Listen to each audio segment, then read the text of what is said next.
Joe, over here. Said, obviously, the last time we got to speak to you in person like this was in Mexico. It's not oftentimes when a fight falls out that close to fight, the UFC will rebook it on, maybe even a bigger card. So I guess, just how's life been since that when you had to pull out to now and you get to rebook with Kelvin on a probably bigger card? I'm grateful for the opportunity. I think it's getting the justice it deserves, especially the type of fighters that me and KG are. So I'm excited, man. I'm just thankful that he took the fight, and we have unfinished business, and it was a very unfortunate series of events that happened out in Mexico. There's a first time for everything, and that's the first time I've ever not been able to make a fight and was that unhealthy that fast. And it just sucks, man. It sucks. It sucks just because all the time that went into it, the money. But at the end of the day, that's yesterday, and I'm in the present moment now, and we get to run it back, and I'm grateful for that. Given the fact that you did put a whole fight camp for Kelvin, you cut the weight, you made the weight, and then you have to just redo it all again for the same guy, has it just felt like one long fight camp at this point? Absolutely. It was back-to-back camps, so it definitely feels long. But, ultimately, this is my job, and the only bad part about this, because otherwise I would be in the gym trying to get better anyways, is just that, I got a weight cut back-to-back. But I think I'm on top of it very well. I've always been a professional and made weight, and I'm excited to step in there Saturday. In terms of game planning for Kelvin, I assume you had him scouted out pretty well the first time, and then so what do you do in this second fight camp, essentially? Like, do you go back to the drawing board, or do you just kind of stay healthy and just recut the weight and just kind of pick up the blueprint, run forward? Yeah, I think we have the blueprint, and I think there's a lot of video out there on him to be able to study, obviously, which we've done. So I think it's just a continuation of the game plan while trying to fine-tune it even better, and just give me more time to prepare and just be ready for any situation times two. But, yeah, we're more than prepared for anywhere this fight goes. And then last one for me, going off of that, a lot of fans, they'll give you flack for this, but Kelvin hasn't said anything. Like, he hasn't said anything negative. You haven't said anything negative about him. So I guess just how much appreciation, not just for taking the fight, but if anyone should probably be annoyed, it would be Kelvin, and he hasn't said anything negative about you. I wouldn't expect him to say anything negative because, he's missed weight before, right? How many times? And that's not, taking a dig at him, but things happen. And I respect him because he has fought everybody. He's a tested guy. He's been here for a long time, so it would be wrong of me to come up here and disrespect him. Now, do I think I'm going to beat his ass? I do. That's my competitive nature. That's why we're fighting, and we get to find out Saturday. But, yeah, I would say I don't appreciate it, but I respect it. Because if he was upset and he had something to say, I can understand that. But as far as everybody else, running their mouth, they can shut the fuck up. Like, they're not the ones cutting weight. They're not the ones spending money. They're not the ones in a training camp. They're not the ones that, had to go through what I did. And I'm just grateful that he wanted to fight still. And we got it rebooked. Like I said, when you face off and you make weight and you don't get to do the dance, I think it's unfinished business. So I'm glad he's my opponent again, and I'm really grateful and happy that we get to run it back. Joe over here. We've seen throughout his career some ups and downs from Kelvin. You mentioned like his weight issues. So I feel like we sometimes see different kind of versions of him when he's out there. I guess, what are you kind of expecting to see when you guys get in there? What version of Kelvin Gastelum are you hoping for?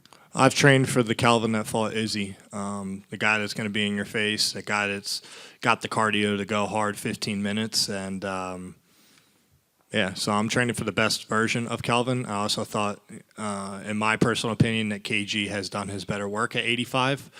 He's not going to be as sucked out as 70, obviously, but I still think that there's a huge power difference between us. I think there's a big skill difference between us. As far as me being more complete, I think a lot of people go off my Jack Hermanson fight, which is fine. But, that was my first big show, my first big test. Walked into it not 100%, had some things going on, and, it wasn't my best performance, but I didn't get rocked, I didn't get dropped, I didn't get submitted, I didn't get fraud checked. So let's redefine what fraud checked is. If anybody got fraud checked, we could say it's Bo Nickal. He got finished on his first loss. I lost basically a split decision, 3 rounds to 1 or to 2. So it is what it is, man. Yeah, but I'm prepared for KG of old. Yeah, and he's never been finished with strikes. I know you mentioned your power. When you're game planning for him, how much does that play into your psyche going in? Do you want to be the first guy to finish him, or do you have to adjust, like, this guy's probably going to take some of my better shots? No, I mean, listen, I know I can finish him. There's no question. If my power touches his chin, I can fold anybody in this division. That's a fact. So that's just what I believe, and again, I believe it's a fact. Like, you can't take the kind of shots, especially if I'm sitting on my shots. I'm going to hurt you, and at the very least hurt you, and then it'll lead to a finish. But I mean, ultimately, my job is to go out there and win. I would love to get a finish over KG, but like I said, I'm prepared for 15 minutes. That's what I put in my mind. But make no mistake, I will be trying to cause damage, and I will be trying to get him out of there. And just because he hasn't been finished by TKO or KO in the cage doesn't mean it can't happen. So same thing goes for me, obviously. There's a first time for everything, but I'm really confident in my skills and my preparation, and I think I'll be able to get him out of there some way, one way or another. Hi. You've talked, obviously, about your wrestling coach, Will Harmon, in the past.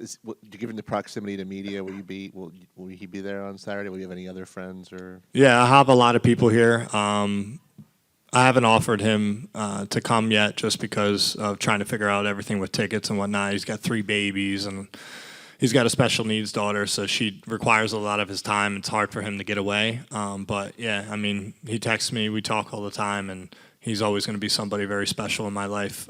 He's the guy that gave me the opportunity to pursue this career and be where I am now. So without him, none of this is possible, to be honest. Has he seen you fight professionally in person before? Yes. Which fights? That's a good question. He's been to a lot. Okay. He's been to probably all of my early pro fights. He was in my Miami fight. I think he's only been to 1 or 2 of my UFC fights just because of travel. He's a full-time teacher, a full-time dad. Do you ever go back to Pencrest and try and? Yeah, sometimes I'll go back for the pep rallies and just get the kids hyped up. So I try to show face. It's been a little harder because I've had back-to-back camps, so I haven't seen them as much this time. But yeah, I always try to go back and talk to the kids or just get them hyped up, and I don't forget where I came from. So the Pencrest Wrestling Room was special, not just because of the program, but just because of the coaches and the lifelong friendships I built there. Thank you. Joe, right back here. Your team at Marquez MMA is already in conversation to be the team of the year this year. What has this momentum been like for you, and what's it like being surrounded by those guys day in and day out? It's great, man. It just shows that we work hard and what we do works, obviously. And I don't really look too much into that. You know what I mean? We're all just equal people training and trying to pursue this dream the best we can. And, we don't really worry about if we win the award or anything like that. We just try to focus on individual fights, individual performances, and obviously the team success is huge. The momentum definitely helps. Everybody's happy, everybody's coming in and training harder, and you see guys that win on a Saturday and they're in there training on a Monday, Tuesday, like Nursultan. So yeah, it's definitely a good feeling to have the team winning versus obviously having to pick up your teammates when they lose. And you recently partnered up with the brand Out Pouch. Yeah. They partner up with military dogs after they complete their service, which I think is super cool and right up your alley, right?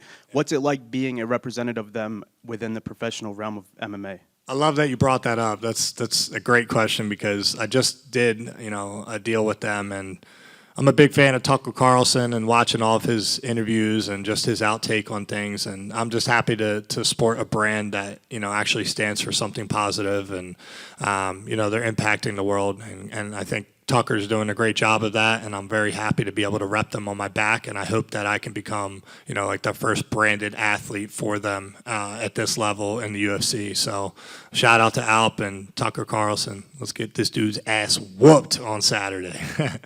And last for me, you recently appeared in a documentary on Roku. What was that whole experience like for you? And are you glad that fans have the opportunity to kind of see your preparation from a behind-the-scenes angle?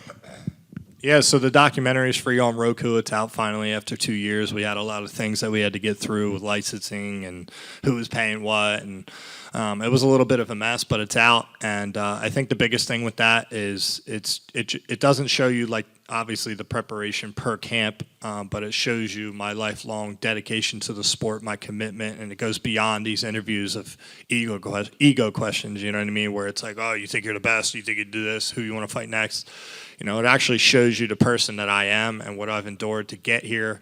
And I think it's very inspiring for kids that have had abusive homes or have had a rough childhood. And, you know, there's always somebody who has it worse. But I think a very big positive impact of my documentary is to inspire kids to stay in sports, stay in athletics, and, you know, whatever that unspoken gut feeling is that you don't know how to bring to words, figure out what it means, whether it means you want to be a top tier, you know, engineer or a scientist or a UFC fighter, go and pursue it no matter how anybody feels about it. If that's what you want to wake up and do at any time of the day to get better at, then go pursue it. So I think it's just an impactful story to show resilience and how to stay in sports and be a positive impact in the world.